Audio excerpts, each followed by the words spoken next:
and subscribe to Maulana Munawar Hussain Siddiqui. الحمد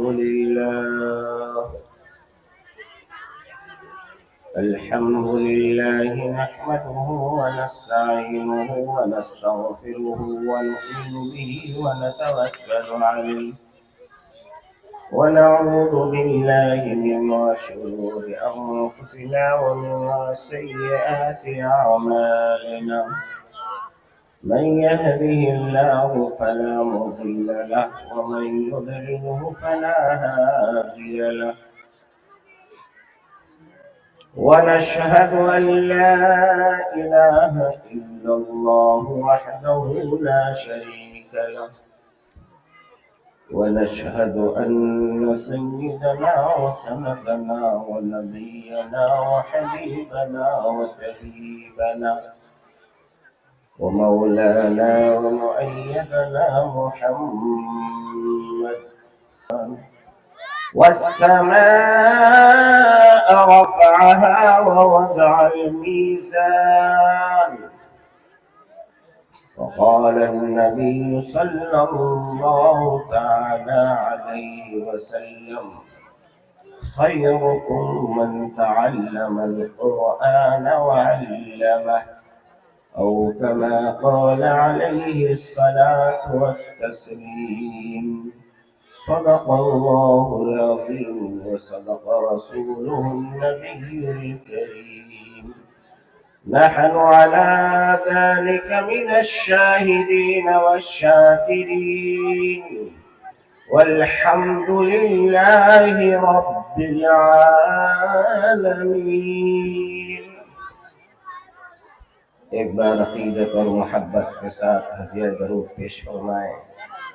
اللهم صل على محمد وعلى آل محمد كما صليت على إبراهيم وعلى آل إبراهيم إنك حميد مجيد. اللهم بارك على محمد وعلى آل محمد كما باركت على إبراهيم وعلى آل إبراهيم إنك حميد مجيد.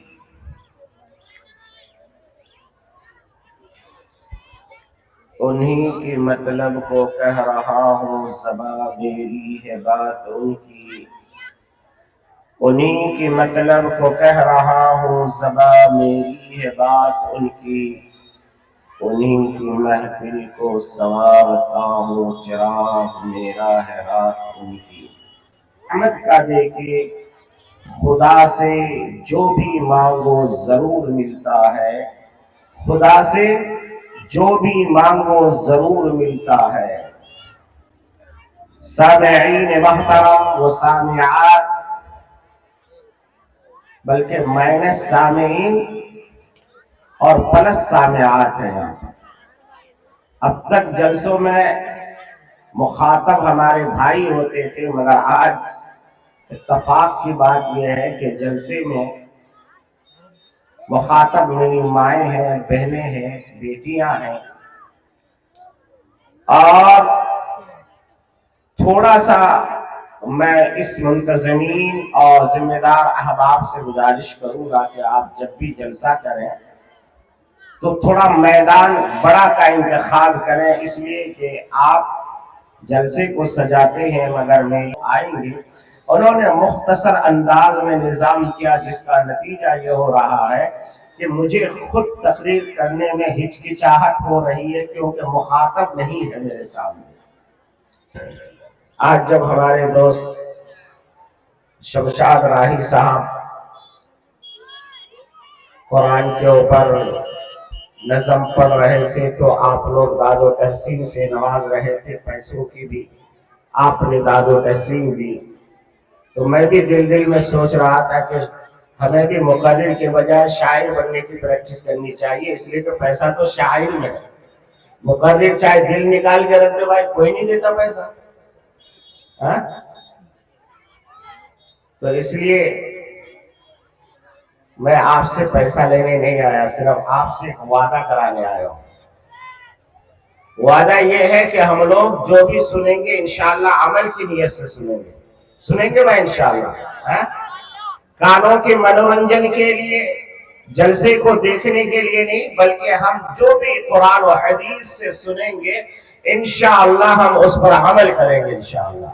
آپ اگر اس پر عمل کرنے والے بن جائیں گے تو سمجھو کہ یہی ہمارے لیے خزانہ غیب ہوگا، اور ہزاروں کلومیٹر کا سفر کر کے آنا اور آپ کا یہ جلسہ کرنا، یہ سب کے سب اللہ کے یہاں محبوب ہو جائے گا. اور اگر ایسا نہیں ہوا تو پھر سمجھیے کہ آپ بھی خسارے میں، ہم بھی خسارے میں، خسرت دنیا والآخرہ. بہرحال اس جلسے کے عظیم مقدم مفتی صاحب یہاں پر تشریف فرما ہے. ان کی موجودگی میں لبکشائی زیادہ دیر کرنا مجھ جیسے جاہل آدمی کی بس کی بات نہیں. پھر بھی کیونکہ ہمارے اس جلسے کے ناظم اور اس مدرسے کے ناظم جناب مولانا علی حسن صاحب مظاہری، یہ ہمارے مدرسے کی بھی ساتھی ہے اور روم کے بھی ساتھی ہیں. یہ جب پڑھتے تھے تو میں بھی وہیں پڑھتا تھا، اور تقریباً 1 سال یا 2 سال ہم لوگ ایک ہی روم میں رہے. تو پھر اس کے بعد جلسے کے فراغت کے بعد وہ شاید بمبئی میں کہیں چلے گئے اور ہم کہیں چلے گئے. ایک زمانے کے بعد پھر ان سے اچانک فون سے رابطہ ہوا اور پھر جلسے میں ملاقات ہوئی. تو گزشتہ سال بھی یہ ناچیز آپ کے دربار میں حاضر ہوا تھا، آپ نے بڑی عزتوں سے نوازا. اس لیے حضرت ناظم صاحب نے پھر دوبارہ یاد کیا کہ مولانا آپ کو آنا ہے. میں نے کہا انشاءاللہ. علی بھائی کے لیے 1100 ٹکا دیجیے گا آپ اپنے طرف سے. علی بھائی اور اس علاقے کے ایک قیادت فرما رہے ہیں جناب رقیب الحسن صاحب، جنہوں نے یہ دیکھو ایک میرے بڑے بھائی ہیں، انہوں نے پھر 100 روپے سے مدرسے کا امداد کیا ہے. اللہ ان کو بہت قبول فرمائے اور خوب جو ہے کمائی میں برکت عطا فرمائے. ہمارے رقیب البھائی نے علی حسن کا نام سن کر کے اتنی خوشی ہوئی کہ ہم نے مانگا نہیں، انہوں نے بلا مانگے ہی 1100 روپے سے اس مدرسے کی امداد کی. اللہ بے انتہا قبول فرمائے. ہمارے رقیب البھائی کے تمام جائز مقاصد میں کامیابی عطا فرمائے، ان کی کمائی میں خوب خیر و برکت عطا فرمائے. آمین کہیے، آمین کہیے ایک بار. ایسا لگتا ہے کہ آمین کرنے میں اگر آپ آمین کہیں گے اس کو جو ملے گا نا اس سے زیادہ اللہ آپ کو دے گا. اس لیے کبھی بھی کوئی دعا کرے تو فوراً آمین کہیے. ان کو جو ملے گا مگر پہلے آپ کو دے گا پھر ان کو ملے گا. ایک بچے نے پھر 100 روپے سے امداد کی، اللہ بے حد قبول فرمایا. اور اس بچے کا آئیے، میں مقصد پیسہ نہیں ہے، یاد رکھیے گا. اور آپ سب مل کے اگر 1 روپے بھی نہیں دیں گے تب بھی یہ مدرسہ چلے گا. اگر آپ دے رہے ہیں تو سمجھو کہ اللہ احسان کر رہا ہے کہ آپ کا پیسہ اس مدرسے میں لگ رہا ہے. اگر پورے ہندوستان کے مسلمان 1 روپے کسی مدرسے کو نہ دے کوئی مدرسہ نہیں بند ہوگا. یاد رکھیے گا مدرسہ اللہ چلاتا ہے. انشاءاللہ موقع ملے گا تو میں وہ مثال سے بھی آپ کو سمجھاؤں گا. بہرحال بات مجھے شروع کرنے دیجیے. ارے 100 سے کام چلے گا؟ تم لوگ موبائل 50,000 کا لیتے ہو اور جلسے میں 100 روپے دیتے ہو. خدا کی کاری گری کا جلوہ بھرے جہاں میں کہاں نہیں ہے.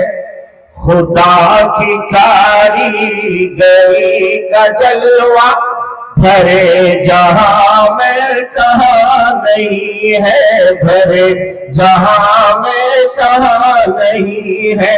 بھرے جہاں میں کہاں نہیں ہے. ذرا ذہن دوڑائیے خدا کی کاریگری کے اوپر. اپنے چہرہ کو دیکھیے، اپنے ماں باپ کے چہرہ کو دیکھیے، اپنے بھائیوں کے دیکھیے، گاؤں والے کو دیکھیے. اللہ کی کاریگری ایسی ہے کسی کا چہرہ کسی کے ساتھ ملتا ہے، کسی کا انگوٹھا ملتا ہے. ایک موٹر سائیکل ہونڈا والا ہونڈا گاڑی بناتا ہے، اگر اس کا نیم پلیٹ ہٹا دیا جائے، نمبر پلیٹ ہٹا دیا جائے، اپنی گاڑی نکال لیں گے آپ؟ کمپنی والا اتنا بڑا ہے مگر گاڑی کا سیٹ مل جاتا ہے، نمبر سے ہم پہچانتے ہیں۔ مگر اللہ کی کاریگری دیکھیے کہ سارے جہان میں آپ اپنا جیسا آدمی ڈھونڈیے نہیں ملے گا، آپ کا انگوٹھا ڈھونڈیے نہیں ملے گا، آپ کی آنکھیں ڈھونڈیے نہیں ملے گا۔ شاعر کہتا ہے خدا کی کاریگری کا جلوہ بھرے جہاں میں کہاں نہیں ہے، بھرے جہاں میں کہاں نہیں ہے، بھرے جہاں میں کہاں نہیں ہے۔ خدا کی کاریگری کا جلوہ بھرے جہاں میں کہاں نہیں ہے۔ زمین پہ دن باپ کے ہیں عیسیٰ، زمین پہ دن باپ کے ہیں عیسیٰ، فلک پہ آدم کی ماں نہیں ہے۔ خدا کی کاریگری کا جلوہ بھرے جہاں میں کہاں نہیں ہے، بھرے جہاں میں کہاں نہیں ہے۔ ہر شے کا ہے کوئی خالق، ہر شخص ہے امتی کسی کا، ہر شے کا ہے کوئی خالق، ہر شخص ہے امتی کسی کا۔ شے کے معنی چیز، جنس مرا بجے ایکھان جنس وہ کہا ہر شے کا ہے کوئی خالق، یعنی کوئی نہ کوئی بنانے والا ہے۔ یہ مائک ہے، اس کا کوئی بنانے والا، یہ بلب اس کا کوئی بنانے والا، یہ پنڈال اس کا کوئی بنانے والا۔ تو کہتے ہیں شاعر ہر شے کا ہے کوئی خالق، ہر شخص ہے امتی کسی کا، ہر شے کا ہے کوئی خالق، ہر شخص ہے امتی کسی کا، ہر شخص ہے امتی کسی کا۔ خدا کا کوئی خدا نہیں ہے، نبی کا کوئی نبی نہیں ہے، نبی کا کوئی نبی نہیں ہے، نبی کا کوئی نبی نہیں ہے۔ آج جو آپ دیکھتے ہیں نا، غلام احمد قادیانی کے بارے میں کہتا ہے کہ یہ نبی بنا کے بھیجے گئے، شکیل بن حنیف کہتا ہے کہ میں نبی ہوں، گوہر شاہی کہتا ہے کہ میں نبی ہوں۔ اسی کو کہا کہ خدا کا کوئی خدا نہیں، نبی کا کوئی نبی نہیں، اور ایمان اس وقت تک مکمل نہیں جب تک ہم اپنے نبی کو آخری نبی نہ مان لے، خاتم النبیین والمرسلین نہ مان لے، تب تک مسلمان کامل ایمان والا ہو نہیں سکتا، جنت میں جانے والا بن نہیں سکتا۔ میرے عزیزوں، یہ جلسہ، اس جلسے میں ہمارے علاقے کے موجا بھائی بیٹھے ہیں، رقیب البھائی بیٹھے ہیں، اور اس جلسے کی صدارت فرما رہے ہیں ہم سب کے مربی و محسن جناب مولانا آزاد علی قاسمی صاحب، جو دارالعلوم بارسوئی وقت کے ناظم اور فاؤنڈر بھی ہیں، اور اس جلسے کو چلانے والے ملاح خوبصورت نظامت فرما رہے ہیں روح اللہ صاحب، اور ہمارے شمشاد راہی صاحب، اور دیگر تمام احباب میرے ساتھ بگھور سے تشریف لائے ہمارے ثناء اللہ اور اس کے چھوٹے بھائی، اور میرا ایک چچیرا بھائی ہے عاشق الہی، نام ہی اتنا پیارا ہے عاشق الہی، واہ اللہ اسے حقیقت میں عاشق الہی بنا دے۔ عاشق الہی، واہ کیا نام ہے، کتنا پیارا نام ہے۔ بہرحال آئیے، میں سب کا نام لینا چاہتا ہوں مگر کیا کروں، مجھے لمبا سفر بھی کرنا ہے اور اس مدرسے کا تعارف بھی کرانا ہے، اور میری ماں اور بہنوں کو تحفہ بھی دینا ہے، اور پھر میرے عزیز یہ جو بچے اس مدرسے سے فارغ ہوئے ہیں ان کی فضیلت بھی بیان کرنی ہے۔ تو اس لیے آئیے چلتے چلتے میں آپ کو بتاؤں، اس مدرسے کے اندر جو 3 بچے حافظ قرآن ہوئے، کتنے بچے؟ 3 بچے حافظ قرآن ہوئے۔ اللہ اکبر، اللہ اکبر۔ قرآن کا مقام اور مرتبہ اگر آپ جانیں گے تو حیران ہو جائیں گے.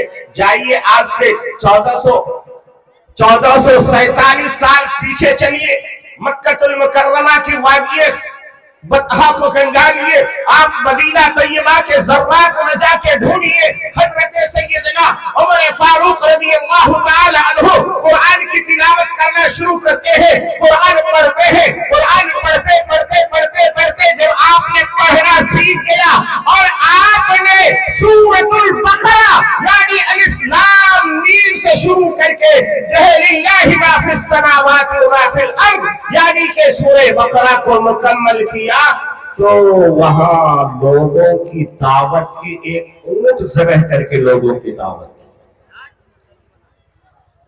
ایک سورت پڑھا خوشی کے مارے، انہوں نے کہا کہ میں نے ایک سورت کو مکمل پڑھا ہے، اس لیے میں آج اپنے دوستوں کی دعوت ایک اونٹ ذبح کر کے کر رہا ہوں.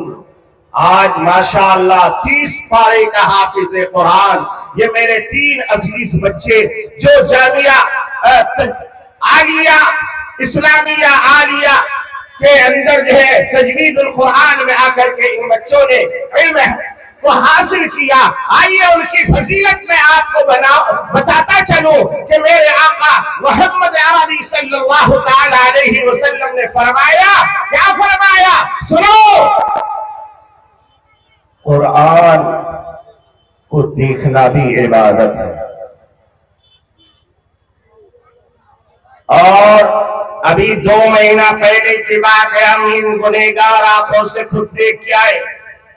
کرناٹک کی سرزمین میں حضرت مولانا صغیر احمد رشادی نور اللہ مرقدہ وقدس سرہ وہ شیخ الحدیث تھے اور امیر شریعت تھے. آپ کا انتقال ہوا، میں خود اس جگہ پر جو ہے گیا تھا. حضرت کے انتقال کے بعد مدرسے کے احاطے میں ان کو دفنانے کے لیے قبر کھودنے کی بات آئی تو قبر کی جگہ دکھائی گئی کہ یہاں پر حضرت کی قبر بنائی جائے. قبر کھودنے کے لیے وہاں کی مٹی بہت سخت ہے، کدالی اور پھاڑوں سے نہیں کھودا جاتا، JCB سے کھودنا پڑتا ہے. JCB کو بلایا گیا، JCB والے نے جیسے ہی مٹی کو ہٹانے کی کوشش کی، آگے کا جملہ دل تھام کے سنیے گا مسلمانوں، ان تینوں بچوں کو بھی دیکھیے گا. مٹی ہٹاتے گئے 2-3 بار کے ہٹانے کے بعد وہاں سے ایک سفید کپڑا چمکنا شروع ہوا. فوراً JCB کو روکا، ایک نوجوان نیچے اترنے کے بعد اس نے مٹی کو تھوڑا سلیقے سے تھوڑا پیار و محبت سے ہٹایا. ہٹانے کے بعد دیکھتے کیا ہے، وہ بچہ حافظ قرآن نہیں مگر اس کا باپ حافظ قرآن تھا، اس کا دادا حافظ قرآن تھا، اس کا جو چاچا حافظ قرآن تھا. وہ بچے کو دفن کرنے کے بعد تقریباً 43 سال گزر گئے تھے. کتنے سال؟ 43 سال. 43 ایئرز گزرنے کے بعد اس خاندان میں حافظ ہونے کی وجہ سے اللہ نے اس بچے کا مقام اور مرتبہ اتنا بلند کیا کہ جب مٹی کو ہٹایا گیا دیکھا کہ وہ کفن، لاش تو دور کی بات ہے، پھٹنا تو دور کی بات ہے، بدبو آنا تو دور کی بات ہے، وہ جو کفن جس میں لپیٹا گیا تھا وہ کفن ایسا لگ رہا تھا کہ ابھی مارکیٹ سے دکان سے خرید کے لایا گیا ہو، ابھی لایا گیا ہو. اس میں ایک ذرہ دھپا بھی نہیں تھا، بالکل. میرے موبائل میں اس کی تصویر بھی ہے، آپ دیکھنا چاہے میں دکھا سکتا ہوں. میرے بھائیوں، اس لیے میں کہا کرتا ہوں اللہ دنیا والوں کو دکھانے کے لیے اس قبر کو کھول کر کے دکھا دیا کہ قرآن پڑھنے والا حافظ قرآن کو اس دنیا کی مٹی بھی نہیں کھائے گی اور جہنم کی آگ بھی نہیں جلائے گی، بلکہ اس قرآن کے پڑھنے والے کو جو محبت سے دیکھتا ہے اس کی بھی نجات ہو جائے گی. میرے دوستوں اور بزرگوں، پیارے آقا محمد عربی صلی اللہ تعالی علیہ وسلم نے ہمیں ایک پیغام دیا. وہ پیغام کیا تھا؟ کیا اے لوگوں، اگر تم اللہ سے باتیں کرنا چاہتے ہو تو قرآن کھول کر کے پڑھنا شروع کر دو. انسان جب تک قرآن پڑھتا رہتا ہے وہ اللہ سے باتیں کرتے رہتا ہے, اللہ اس کا جواب دیتا ہے, اللہ سے وہ باتیں کر رہا ہے. اس لیے ہمیں چاہیے کہ ہم قرآن کے اوپر محنت کریں. حضرت سیدنا عمر فاروق رضی اللہ تعالی عنہ کے نقش قدم پر چلیں. میرے آقا محمد عربی صلی اللہ تعالی علیہ وسلم جس دین کو لے کے آئے, اس دین کو پہنچانے کے لیے آپ جانتے ہیں جو لوگ حاجی حج کو گئے ہیں, مروا سے باہر نکلیے, نکلنے کے بعد آپ اس بادشاہ کی کوٹھی کو دیکھیے گا تو اس کوٹھی کے اوپر میں ایک چھوٹا سا جنہ بنا ہوا ہے, جنہ جس کو کھڑکی کہتے ہیں. ہم نے لوگوں سے پوچھا بھائی یہ ساری کھڑکیاں بند, یہ کھڑکی کیوں چالو ہے؟ تو وہاں کے لوگوں نے بتایا کہ بھائی یہ کھڑکی وہ کھڑکی ہے کہ اسی کے پاس وہ گھر بنا ہوا تھا جس گھر کے چھت سے میرے آقا صلی اللہ علیہ وسلم کے اوپر کچرا ڈالا جاتا تھا. لوگوں نے نشانی کے طور پر اس گھر کی کھڑکی کو آج بھی باقی رکھا ہے. میرے دوستو, میرے آقا محمد عربی صلی اللہ علیہ وسلم اس راستے سے گزرتے تھے. ادھر مولد النبی صلی اللہ علیہ وسلم ہے, میرے آقا کے پیدائش کی جگہ کو لائبریری کے طور پر بنا دیا گیا ہے, اور وہیں سے سیدھے آپ جائیں گے تو آپ کو پتا چلے گا کہ اس جگہ پر جو ہے باب السلام ہے. یہ بیچ میں وہ علاقہ ہے جہاں پر میرے آقا صلی اللہ علیہ وسلم کے اوپر ایک عورت روزانہ کچرا ڈالا کرتی تھی. میرے آقا ادھر سے گزرتے, وہ کچرا ڈال کر کے اپنے دل کو شانتی دے کر کے وہاں سے نکل جاتی. میرے آقا صلی اللہ علیہ وسلم ڈیلی ادھر سے گزرتے, وہ ڈیلی اپنے گھر کی گندگی اٹھا کے وہی ڈال دیتی. میرے آقا ایک روز ادھر سے گزر رہے تھے, اچانک کچرا اوپر سے نہیں گرا. میرے آقا وہی رک گئے, وہی کھڑے ہو کے انتظار کرنے لگے کہ آج یہ کچرا کیوں نہیں گرا. مسلمانوں, باسکوٹا, گوبند پور اور بشن پور کے غیور نوجوانوں سنو اور دل کی کانوں سے سنو. میرے آقا رک گئے. کسی نے پوچھا ہے محمد کیا بات ہے, کیوں رک گئے ہیں؟ کہا کہ میں جب بھی یہاں سے گزرتا تھا اپنے رب کی عبادت کے لیے خانہ کعبہ جاتا تھا. یہاں سے میری ایک بیٹی, یہاں سے میری ایک بہن, یہاں سے ایک میری ماں اوپر سے کچرا ڈال دیا کرتی تھی. اسی کچرے کے انتظار میں ہوں تاکہ وہ ڈالے اور میں گزر جاؤں. آج ایسا ہوتا ہے؟ آج اگر تھوڑا سا کوئی تلخ سے بات کر دے ہم آستین چڑھا لیتے ہیں, ہم لوگوں سے مقابلہ کرنے کی تیاری کرتے ہیں. تو کہنے والے نے کہا اے محمد آپ کو پتا نہیں اس کی طبیعت خراب ہے, وہ بیمار چل رہی ہے, اس بیماری کی وجہ سے وہ اوپر نہیں آ سکی, اس لیے آپ کے اوپر کچرا نہیں ڈال سکی. مسلمانوں, میرے آقا کے آنکھوں سے آنسو گر گیا. روتے ہوئے میرے آقا نے حضرت عمر کو بلایا, حضرت ابو بکر کو بلایا, اور بلانے کے بعد میرے آقا اپنے ساتھیوں کے ساتھ اس گھر میں گئے. جیسے ہی میرے آقا نے دستک دیا, دروازہ بجایا, اندر سے آواز آئی من دکل باب, کون دروازہ بجا رہے ہو, کون ہو؟ اندر سے آواز آئی. میرے آقا نے باہر سے کہا اے میری پیاری بیٹی, اے میری پیاری ماں, اے میری پیاری بہن, میں محمد ہوں. محمد اتنا سننا تھا. اس کی بیٹی نے کہا امی آج خیر نہیں, ایک تو تم بیمار ہو, اوپر سے محمد اپنے دو ساتھیوں کو لے کر کے آ گئے ہیں آپ کا بدلہ لینے کے لیے. آج تمہاری جان کی خیر نہیں ہے. کہا دروازہ کھول. میرے آقا اندر تشریف لے گئے. میرے آقا جیسے اندر تشریف لے گئے, وہ لیٹی ہوئی تھی, اپنے بستر پہ لیٹی تھی. میرے آقا نے اس کو شفقت کے ساتھ پوچھا بیٹی بتاؤ کیا حال ہے؟ امی جان کیا بات ہے, کیا طبیعت خراب ہے؟ کہا ہاں 2 دن سے چلنے نہیں ہو رہا ہے, آج میں بیمار ہو چکی ہوں. میرے آقا کے آنکھوں سے آنسو گرتے ہوئے کہا اے میری ماں, اللہ تجھے شفا عطا فرمائے, اللہ تیری بیماری کو دور فرمائے. میرے دوستوں اور بزرگوں, فرمایا جب اس کی نجات پرسی کی، اس کی تیمارداری کی، اس کے نتیجے میں اس عورت کو شرمندگی ہوئی. اس نے کہا یا رسول اللہ، جب کوئی رشتہ دار بیمار ہوتا ہے، دوسرا رشتہ دار اس کا ساتھ چھوڑ دیتا ہے، کوئی بیمار ہوتا ہے اسے پوچھنے نہیں جاتا، کوئی ہاسپٹل جاتا ہے اسے دیکھنے نہیں جاتا، لوگ سوچتے ہیں کہ کہیں جاؤں گا تو مجھ سے پیسہ پوچھا جائے گا، مجھ سے دولت پوچھی جائے گی.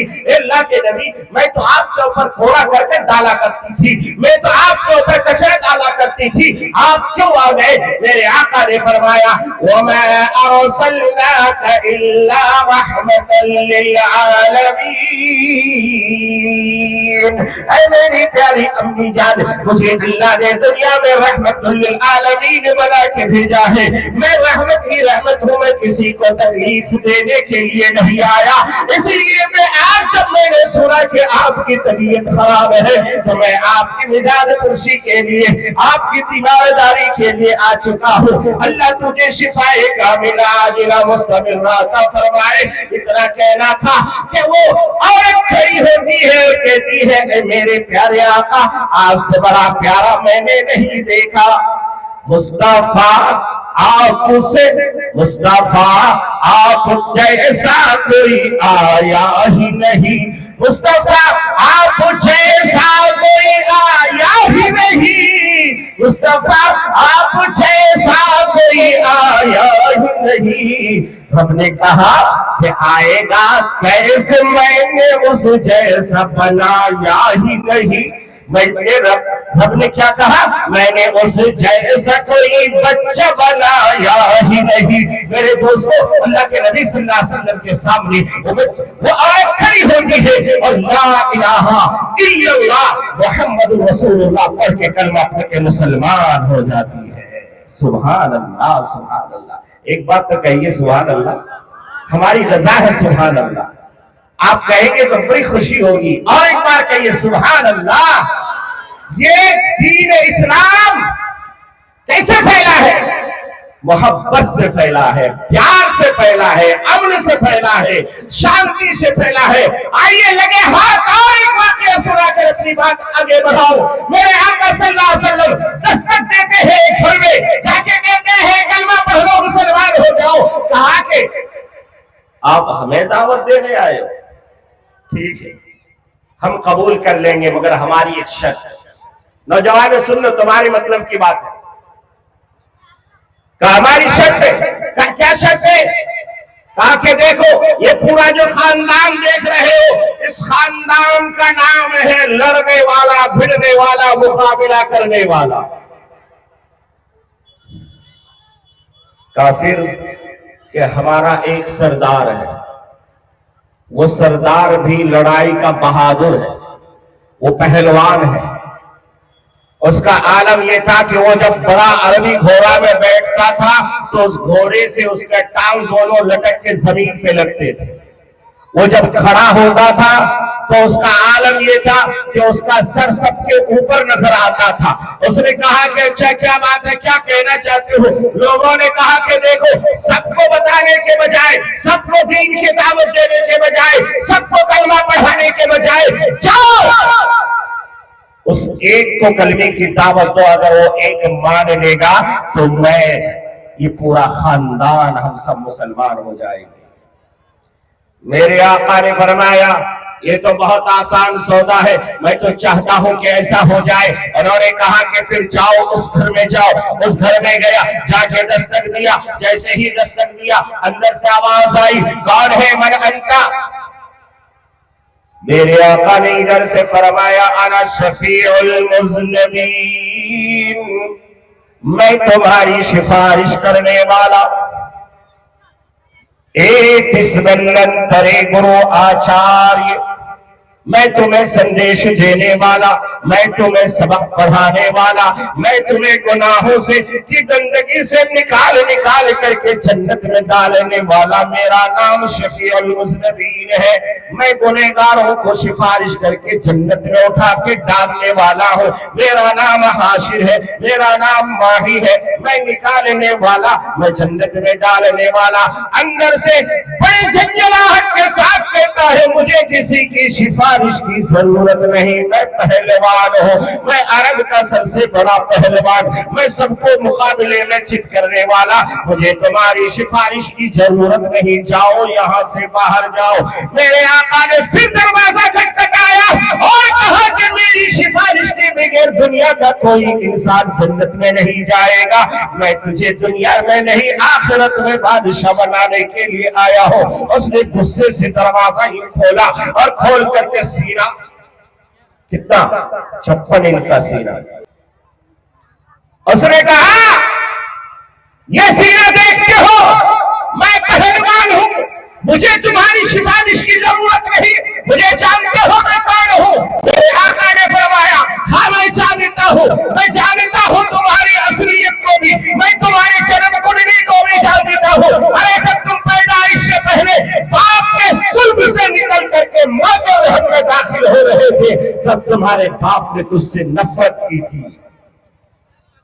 اور جب ماں کے پیٹ سے باہر آئے تو پورا خون میں لت پت ہو کر کے نکلے تھے، اور جب بڑے ہوئے تو ابھی تمہارے پیٹ میں 5 کلو کی گندگی بھری ہوئی ہے، اگر اس سے ایک سوراخ کر کے مجمع میں چھوڑ دیا جائے سارے لوگ بدبو سے بھاگ جائے، اور آخری تمہیں جب دفن کر دیا جائے گا تو تمہارے جسم کو کیڑے اور مکوڑے کھا جائیں گے۔ اس لیے اے میرے بھائی میں تجھے ابدی سعادت اور ابدی کامیابی دلانے کے لیے آیا ہوں، مان لو میری بات۔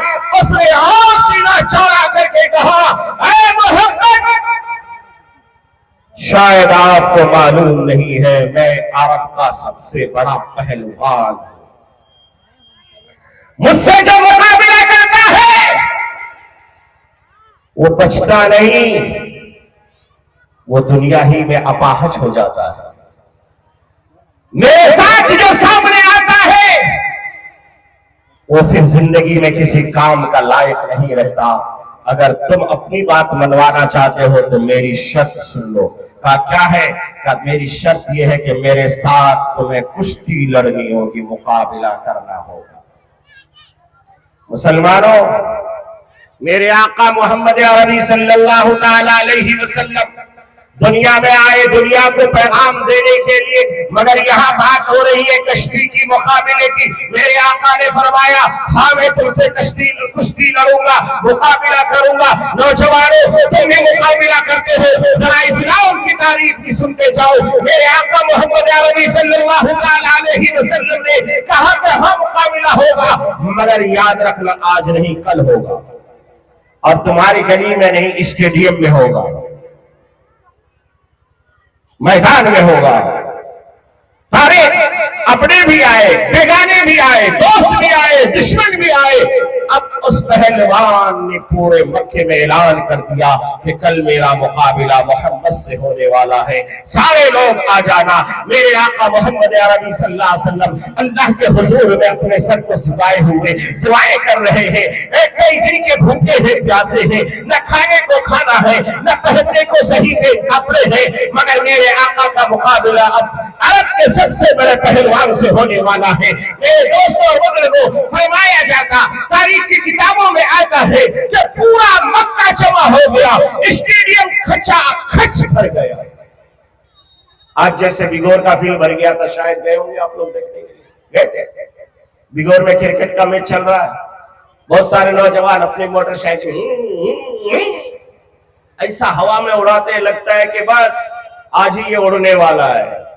نوجوانوں گاڑی کو ایسے سسرال سے لیے ہوئے گاڑی کو ایسا مت بگاؤ، تمہارے سسر دیکھیں گے تکلیف ہوگی کہ میرا محنت کی کمائی کا پیسے کا اس طرح یہ بے قدری سے چلا رہا ہے۔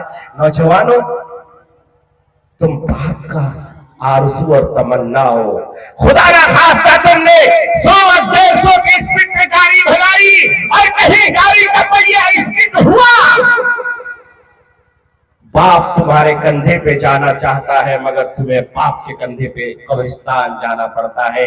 اس لیے جب بھی گاڑی چلاؤ اللہ کا قرآن پڑھو، سبحان الذی سخر لنا ھذا وما كنا له مقرنین۔ اگر یاد نہیں آتا تو کم سے کم سیٹ پہ بیٹھ کر کے بسم اللہ الرحمن الرحیم یا حفیظو یا حفیظو یا حفیظو 5 مرتبہ پڑھ کر کے اپنے دونوں ہاتھ پہ دم کر کے وہاں سے نکلو، اللہ آپ کی حفاظت فرمائے گا۔ نوجوانوں تم سے ہمیں امیدیں ہیں، تم ہی ہمارے آرزو اور تمنا ہو، تمہاری زندگی کو ہم کھیل کود میں ضائع کرنا نہیں چاہتے۔ نوجوانوں اس لیے تمہاری زندگی تباہی کے بہانے میں ہم دیکھنا نہیں چاہتے، ہم تو خالد بن ولید بنتا ہوا دیکھنا چاہتے ہیں، ہم تو آپ کو صلاح الدین ایوبی کے نقش قدم پر دیکھنا چاہتے ہیں، تمہارے سر کو مسجد میں جھکا ہوا دیکھنا چاہتے ہیں، ماں کے قدموں میں بیٹھ کر کے اپنے ماں کے پاؤں کو دباتا ہوا دیکھنا چاہتے ہیں، تمہارے ہاتھوں کو باپ کے چہرے پہ مارتا ہوا نہیں، باپ کے خواب کو اپنے کاندھے پہ لے کر کے جاتا ہوا دیکھنا چاہتے ہیں۔ اے نوجوانوں تمہاری زندگی اس لیے تھی کہ تم جو ہے باپ کی خدمت کر کے اپنے جنت کا راستہ آسان کر لیتے، ماں کے پاؤں دبا کر کے جنت کو حاصل کر لیتے، بیوی کو خوش رکھ کر کے جنت کا ساتھی تلاش کر لیتے۔ ماں جنت ہے، باپ جنت کا دروازہ ہے، مگر بیوی جنت کی ساتھی ہے۔ ماں باپ جنت میں تمہارے ساتھ نہیں رہیں گے مگر بیوی رہے گی۔ بیوی کو ستانا بھی اسلام میں جائز نہیں، ماں باپ کو ستانا بھی اسلام میں جائز نہیں۔ بیوی کا حق بیوی کو دو، ماں کا حق ماں کو دو، باپ کا حق باپ کو دو، اس طرح مینیج کرو تاکہ اللہ بھی عرش سے کہے واہ میرا پیارا نوجوان کتنا خوبصورت تو زندگی گزار رہا ہے، تجھے میں عرش سے دیکھتا ہوں تو مجھے رشک آ رہا ہے۔ جب فرشتوں نے کہا تھا کہ تو جو ہے وہاں جا کے فساد پھیلائے گا، مگر تو نے تو وہاں امن کا پیغام پہنچا دیا۔ میرے حال آئیے میں آپ کو لگے ہاتھ بتاتا چلوں کہ میرے آقا محمد رسول اللہ صلی اللہ علیہ وسلم اللہ کے حضور کھڑے ہوئے ہیں، دعائیں کر رہے ہیں، اور ادھر پورا اسٹیڈیم بھرا ہوا ہے، کھچا کھچ بھرا ہوا ہے۔ میرے آقا بھی آئے، نگاہیں نیچے، آقا کے ساتھ سیدنا ابو بکر صدیق رضی اللہ تعالیٰ عنہ بھی ہے۔ آپ کے آتے جب دیکھا کہ سارے لوگ کھچا کھچ بھرا ہوا اور نعرہ لگ رہا ہے، میرے آقا کے خلاف سارے نعرے لگ رہے ہیں، کیونکہ سارا کا سارا مشرکین مکہ جمع تھا، وہاں پر اسلام کا ماننے والا کوئی نہیں تھا۔ میرے آقا جب گئے سیدنا ابو بکر صدیق رونے لگے، روتے روتے ہچکیاں بن گئی، اتنا رویا، تاریخ لکھنے والا لکھتا ہے، زاد المیعاد اٹھا کے پڑھو آپ کو پتہ چلے گا، فرمایا کہ رونے والے ہم نے بہت دیکھے مگر صدیق کی طرح رونے والا نہیں دیکھا۔ میرے آقا نے گھوم کے دیکھا تو دیکھا صدیق رو رہا ہے، میرے آقا جیسے پلٹے صدیق ایک بچی کی طرح آگے بڑھے اور آ کر آقا سے چمٹ گئے اور چمٹ کے بلک کے رونے لگے، اتنا روئے۔ میرے آقا نے فرمایا اے صدیق تو کیوں روتا ہے؟ کہا یا رسول اللہ یہ سامنے کا جو پہلوان ہے بڑا خطرناک ہے، بڑا جان لیوا ہے، اس کے سامنے جو بھی آتا ہے وہ زندہ بچتا نہیں ہے، وہ اتنا زور سے پٹکتا ہے کہ ریڑھ کی ہڈی ٹوٹ جاتی ہے، وہ اپہج کی زندگی گزارتا ہے، اس کو داؤ پیچ بڑھاتا ہے۔ اللہ کے نبی آپ نے زندگی میں تو کبھی کشتی لڑی نہیں ہے، آپ کیسے اس کا مقابلہ کریں گے، کیسے آپ اس کا جواب دیں گے؟ اللہ کے نبی مجھے معلوم ہے کہ 2 دن سے آپ نے کھانا بھی نہیں کھایا، کھجوروں پہ آپ کی زندگی گزر رہی ہے، اللہ کے نبی آپ کیسے مقابلہ کریں گے؟ اللہ کہ نبی نے فرمایا لا تحزن ان اللہ معنا، اے صدیق رو مت، غم مت کرو، اللہ میرے ساتھ ہے۔ نوجوانوں تم جب دلی بمبئی کے راستے میں جاتے ہو، کوئی RSS کا گنڈا تمہیں مارتا ہے، گھبرانا مت، اللہ ہمارے ساتھ ہے۔ لا تحزن ان اللہ معنا، ایسے ٹائم میں اپنے ایمان کا مظاہرہ کرنا اور ایک خدا کی صلاح کو بلند کرنا اور کہنا کہ میں محمد کا غلام ہوں، میں کسی کا نام نہیں لے سکتا۔ میرے بھائیوں میں آپ کو بتاتا چلوں، اللہ کے نبی صلی اللہ تعالی علیہ وسلم آگے بڑھتے ہیں، صدیق اکبر نے کہا یا رسول اللہ آپ بڑے نرالے ہیں۔ اللہ کے نبی آگے بڑھے، بڑھنے کے بعد اس سے کہا او میرے بھائی بتاؤ کیا کرنا ہے؟ کہا بس اب مقابلہ تیار ہے، یہ کھچا کھچ لوگ بھرے ہوئے دیکھنے کے لائے ہیں، آج آپ کی ذلت ہوگی، آج آپ ہار جائیں گے، میں جیتوں گا اور آپ کو میرا دین قبول کرنا ہوگا۔ اللہ کے نبی نے کہا ٹھیک ہے بتاؤ کرنا کیا ہے؟ تو اس پہلوان نے کہا اے محمد کشتی میں یہ ہوتا ہے ایک وار کرتا ہے دوسرا ڈیفنس کرتا ہے، ایک وار کرتا ہے دوسرا ڈیفنس کرتا ہے، بتائیے کہ آپ کیا کریں گے؟ اللہ کے نبی نے فرمایا میں رحمت للعالمین ہوں، میں شفیع المذنبین ہوں، میں دنیا میں رحمت للعالمین بن کے آیا، میں کسی پر ہاتھ اٹھانے کے لیے نہیں آیا، میں کسی پر وار کرنے کے لیے نہیں آیا، میں تو رحمت ہی رحمت ہوں۔ میرے بیٹے آج تو وار کر لے، میں ڈیفنس کروں گا، تو جو ہے اقدام کرے گا، میں بچاؤ کروں گا۔ تاریخ لکھنے والوں نے لکھا ہے وہ وہاں گیا، کودتا ہے، بھاگتا ہے، کبھی یہاں ہاتھ مارتا ہے، کبھی یہاں ہاتھ مارتا ہے، کبھی باڈی دکھاتا ہے، کبھی جو ہے اچھلتا ہے، کودتا ہے اور آتا ہے وار کرنے کے لیے میرے آقا صلی اللہ تعالی علیہ وسلم سے کے قریب آتا ہے۔ تاریخ لکھنے والوں نے لکھا ہے وہ ایسا ہوا میں اڑتا ہے، میرے آقا دونوں ہاتھ کو ایسے ہوا میں پھیلاتے ہیں اور اس کو ایسے قبضے میں لے کر کے اپنے سینے مبارک سے اسے لگا دیتے ہیں اور زمین پہ لیٹا دیتے ہیں۔